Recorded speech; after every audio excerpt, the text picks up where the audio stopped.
Barchaga assalomu alaykum. Biz hozir robototexnika darsida namlik sensorini sinab ko'ryapmiz. Bunda biz hozir datchikni ulaganimizdan keyin gulga namlik sensorini ulaymiz. Keyin ma'lum daraja qo'yganmiz. O'sha darajaga yetganda bu yerda qizil lampa yonadi va signal tovushi eshitiladi. Shundan keyin gulga suv quyish to'xtatilishi kerak. Biz sinab ko'ramiz. Boshlaylik.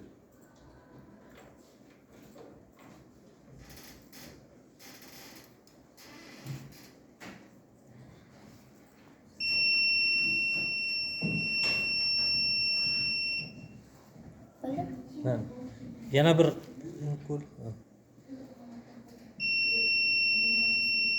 Yaxshi. Kodi ekranda, to'g'rimi? Yaxshi loyihasi bo'lgan. Loyihaning umumiy ko'rinishi